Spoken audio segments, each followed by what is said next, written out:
afternoon and thanks for joining us. I'm Judy Simpson. We begin today's program with a life-saving appeal. The Red Cross of Vermont and New Hampshire is urging eligible donors to give blood or platelet donations. For a variety of reasons, the Red Cross says donations often decline in the summer months, but the need for blood remains constant all summer long. Across the Fence spoke with a Red Cross representative about what we can all do to help save lives. So the current situation with blood in general is usually once we come close to the summer months, we have a lot of folks who, they go on vacation, they travel, kids aren't in school anymore, so the blood supply and blood donation in general tends to drop off a bit. It's historically always kind of been that way. So usually around May we raise that awareness, April, May in the springtime, we really raise up the awareness. We have some campaigns for folks, I know Friday through Monday, I believe we're giving away free t-shirts, so there's always some promotional items just to get people interested and kind of walking through the door.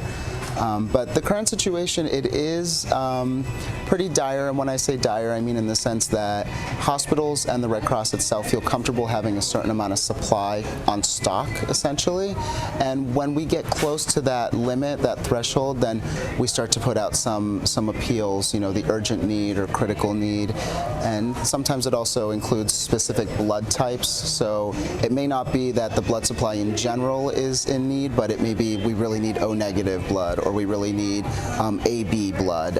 So it really kind of, it's all an ebb and flow process. We do rely heavily on the colleges in the area, so once the summer comes, a lot of them go home, so we see definitely a dip as far as presentation of college students and things of that nature. So we also go to high schools throughout the school year, so we also are limited as far as where we can go with respects to blood collections in general. What's the most critical need? Right now we're really looking for platelet and plasma donors, so that's a little bit of a different process. That's something that we only do in the donor centers. That type of donation isn't available out like at your community blood drive, for example, like a church blood drive or a VFW, something along those lines. That's only done here at the Burlington Donor Center. Platelet and plasma donations are more often than not utilized for patients undergoing some type of chemotherapy or cancer treatment, some type of radiation therapy. So it's very important that we really have a really strong pool of those products, because those products only have a shelf life of 5 days. There's a large variable of volatility that just exists with those products itself. So we really need to make sure that we have plenty on stock. I know currently the situation is, or our regional medical director is actually evaluating, hospitals are sending us information. He's actually evaluating the patients that are requiring platelets and plasma, and they're rationing the amount that they're transfusing right now because the stock is so low. So platelets and plasma are really where we need to get people through the door. The difficult thing about that is that it's much more of a commitment. It's not typically, you come in, you donate a pint, usually takes about an hour. To donate platelets and plasma, it's a minimum of a 2-hour process. So that's tough for folks to commit to. But, obviously getting that awareness out. If you come in once a year to donate platelets, that makes a difference for somebody. You've issued an appeal for platelets and plasma. What exactly are those, and how is that donation process different? Platelets are what basically help your blood from clotting. So cancer patients, when they undergo chemotherapy, a side effect of that is that the platelets actually die from the chemotherapy. So we have to reinfuse that person with a fresh set of platelets, in order for them to not bleed internally. So, it's kind of, chemotherapy kills the cancer cells, but it also kills the good cells as well. So that's the difficult thing with that. But with plasma donors, a lot of times those are utilized with specifically AB is the blood type we're looking for plasma, and A positive is the blood type we're looking for with platelets, just because those are the universal donors with respects to platelets and plasma. With plasma donation, where that is utilized is oftentimes burn victims or premature babies. It helps to redevelop tissue, so that's a very important aspect of the healing process for the specific patient. Besides these ones that we've talked about, are there other kinds of donations? Yeah, so we have actually three types of donations that we offer. We offer the platelet plasma donations, which like I said is only done in the donor center. That is always going to take you pretty much 2 hours, come and go. We also have what we call double red cell or power red cell donation, which is where you donate 2 units of red cells, and we don't keep all of your blood, we only keep the red cell portion, and we give you back your platelets and plasma. So it's actually, that takes about 35 minutes, so you're hooked up to a small little machine that actually draws your blood out, and then it separates it, keeps the red cells, and puts back in the platelets and plasma. So, you have to be a little bit of a bigger size in order to donate that. We want to make sure that you have enough blood volume to donate 2 units of red cells. And like I said, that takes about 35 minutes, but O negative is really where we're looking for that. O negative, O positive, because that's really where the red cells are utilized from those blood types. Everybody should be aware that their own specific blood type has a certain niche as far as where they fit in the donation process. So. How can people donate? Well, it's a lot easier now with technology. We have a blood donor app that you can download, which actually, if you have a smartphone, you can schedule your appointment through there. It also sends you appointment reminders, and actually it gives you a timeline as far as like how many donations you've actually donated through the Red Cross, which is kind of neat, so people can keep track of themselves if they'd like. You can always just go online to redcrossblood.org and schedule an appointment, see what's available for you. Or you can just take a look and kind of see what's filled and what's not, and you can determine, well, maybe this might be a good time for me to walk in if you can't just commit to an appointment. But you at least will get a sense as where, what the traffic patterns are with respects to the donors coming in and out. The Red Cross has multiple locations across our region, as well as community blood drives. If you want information about the center nearest to you, or you want to make an appointment to donate, call the Red Cross toll-free at 1-800-RED CROSS. Our next segment takes us to Greensboro Bend to meet one of the oldest cattle breeds in the country. Highland cattle have been roaming the remote mountaintops of Scotland since the 6th century. Here in Vermont, 4 generations of the Shatney family have worked to preserve the breed in order to provide a living and to produce what some consider to be the best steak in the world. Across the Fence's Keith Silva has our story.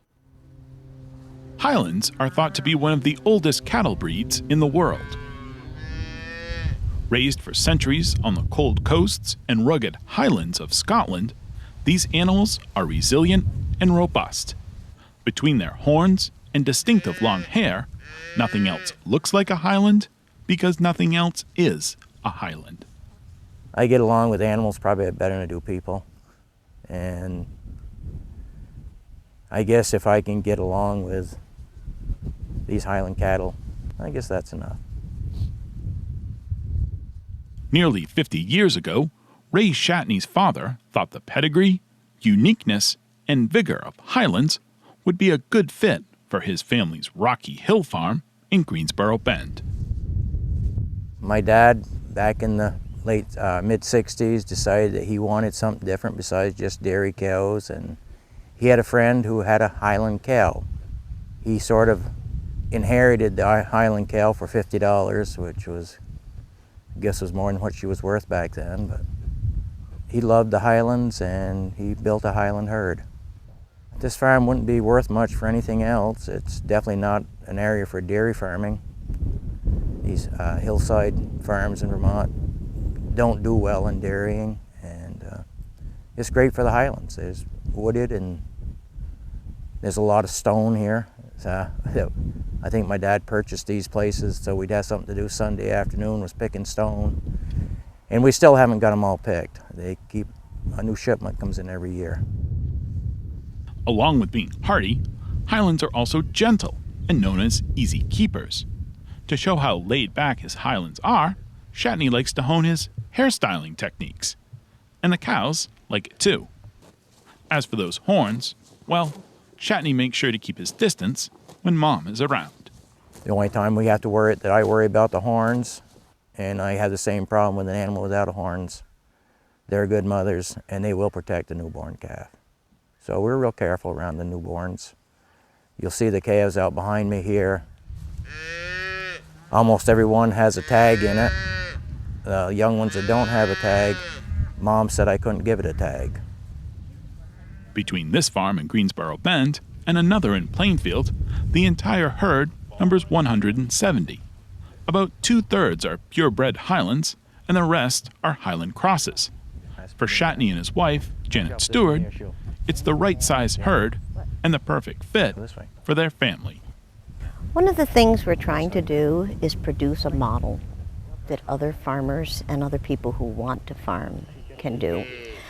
They are not a commercial breed. They are very slow growing. It is very hard to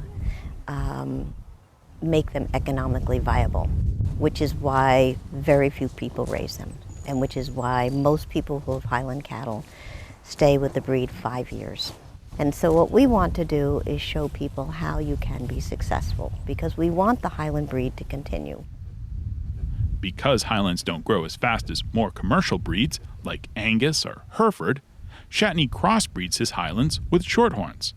This keeps the farm financially viable by being able to have more meat ready for market more often, while also maintaining the Highland genetics. The Highland cattle in Scotland would probably be just about extinct today if it wasn't for crossbreeding. So they discovered many years ago that the Highland cattle will not survive just being Highland cattle. The Highlands' history classifies them as a heritage breed. These breeds are popular with small-scale farmers who want to raise their own meat or develop a value-added product. Heritage is a lifestyle preservation. Joe Emmenheiser is University of Vermont Extension's livestock specialist. One of the most important or valuable tools in production agriculture and viability from an animal genetics or breeding standpoint is crossbreeding. And the power that's gained from crossing two breeds together is really huge. And the trick is that crossbreeding requires that the breeds be preserved and be able to be put together. And getting crossbred calves that grow considerably more efficiently, have higher meat yield, and so on and so forth, but they're still doing everything that they want to preserve the Highland breed and to enjoy them for the reasons that they have them. As majestic as these animals are, with their long hair and long horns, their place on this farm has one purpose. Shatney sends at least one animal a week off for processing. Because the Highlands are pasture-raised and slow to grow, their meat is tender, with low levels of cholesterol and high in omega-3 fatty acids. Their hair acts as insulation, so Highlands store fat in the meat, and fat is where the flavor is at. A lot of the key to our being able to get people familiar with the Highland beef is you get it in their mouth. And once it's in their mouth, that's what they want.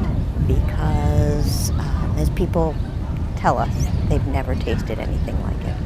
If you look, anything fresh is $1 off per pound. I have one fresh. Stewart believes this one-on-one, tasting is believing marketing approach gives their business a unique niche in the marketplace. I've been to a lot of conferences where people say, we've got to get into the Boston markets, we've got to get into the New York markets. That's not our goal.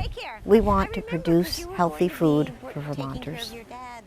And we want to produce it in a way that they can come see where their food is raised, that they can come be with the animals, they can understand that this is how cattle are supposed to be raised.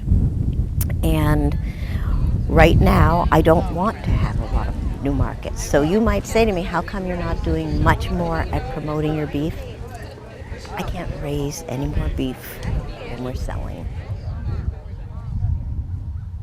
This farm and these animals have a strong pull on this family. Shatney's grandson, Philip, has started to help out. He's the next generation to develop a love for these animals and this lifestyle, something Ray understands well. What have I learned in 50 years dealing with Highlands? Probably learned some stuff about myself. That they like being out here, and I sort of like being out here too. And no matter what else happens, when I was working, you could always come back to the farm and but you just sat and watched them. They're awful good therapy. They feed you more ways than one. Highland cattle. Good for the body, better for the soul. In the Highlands of Greensboro Bend, I'm Keith Silva with Across the Fence.